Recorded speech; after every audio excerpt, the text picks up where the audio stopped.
కీర్తనల గ్రంథము 68వ అధ్యాయము. దేవుడు లేచునుగాక, ఆయన శత్రువులు చెదరిపోవుదురుగాక, ఆయనను ద్వేషించువారు ఆయన సన్నిధి నుండి పారిపోవుదురుగాక.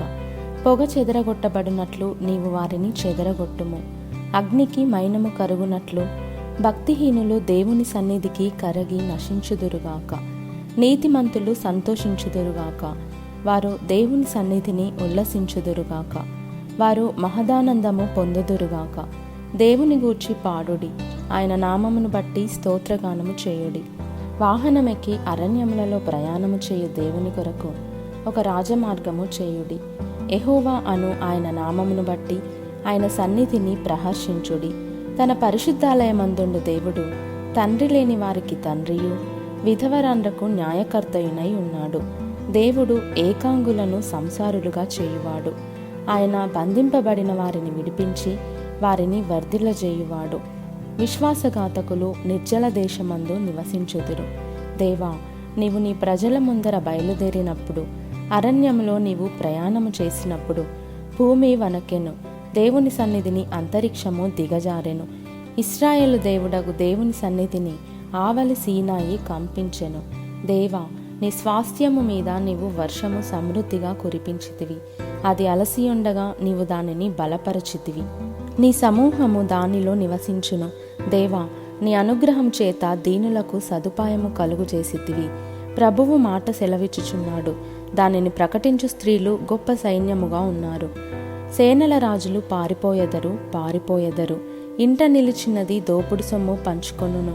గొర్రెల దొడ్ల మధ్యను మీరు పండుకొనగా గువ్వల రెక్కలు వెండితో కప్పబడినట్టున్నది, వాటి ఈకల రెక్కలు పచ్చని బంగారుతో కప్పబడినట్టున్నది. సర్వశక్తుడు అక్కడ రాజులను చెదరగొట్టినప్పుడు సల్మోను మీద హిమము కురిసినట్లాయను. బాషాను పర్వతము దేవపర్వతము, బాషాను పర్వతము శిఖరములు గల పర్వతము. శిఖరములు గల పర్వతములారా, దేవుడు నివాసముగా కోరుకున్న కొండను మీరేలా ఓరచూపులు చూచుచున్నారు?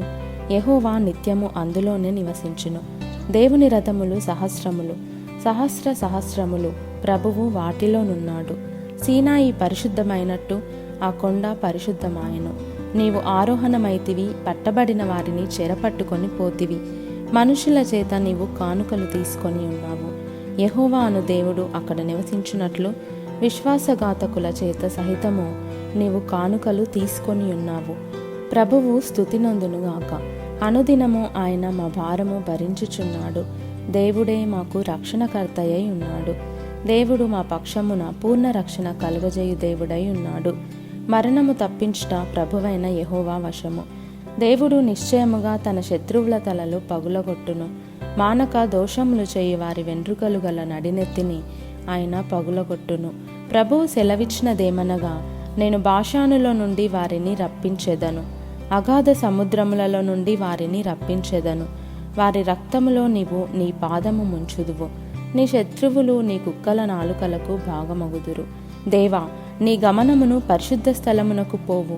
నా రాజుకు దేవుని గమనమును వారు చూచియున్నారు. చుట్టూను కన్యకలు తంబురలు వాయించుచుండగా కీర్తనలు పాడువారు ముందర నడిచిరి. తంతివాద్యములు వాయించువారు వెనుక వచ్చెదరు.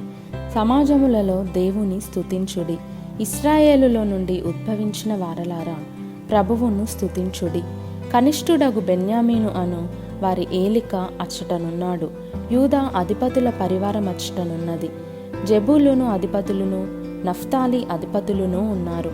నీ దేవుడు నీకు బలము కలుగ నియమించి ఉన్నాడు. దేవా, నీవు మా కొరకు చేసిన దానిని బలపరచుము. యెరూషలేములోని నీ ఆలయమును బట్టి రాజులు నీ యొద్దకు కానుకలు తెచ్చెదరు. రెల్లులోని మృగమును, ఆబోతుల గుంపును, దూడల వంటి జనములను లొంగి వెండి కడ్డీలను తెచ్చినట్లుగా వాటిని గద్దింపుము. కలహప్రియులను ఆయన చెదరగొట్టియున్నాడు. ఐగుప్తులో నుండి ప్రధానులు వచ్చెదరు.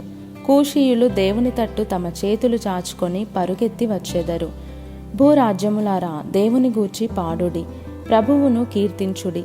అనాదిగానున్న ఆకాశాకాశ వాహనమెక్కువానిని కీర్తించుడి.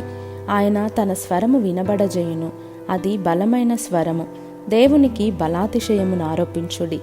మహిమోన్నతుడై ఆయన ఇశ్రాయేలు మీద ఏలుచున్నాడు. అంతరిక్షమున ఆయన బలాతిశయమున్నది. తన పరిశుద్ధ స్థలములలో దేవుడు భీకరుడు. ఇశ్రాయేలు దేవుడే తన ప్రజలకు బల పరాక్రమములను అనుగ్రహించుచున్నాడు. దేవుడు స్తుతి నొందునుగాక.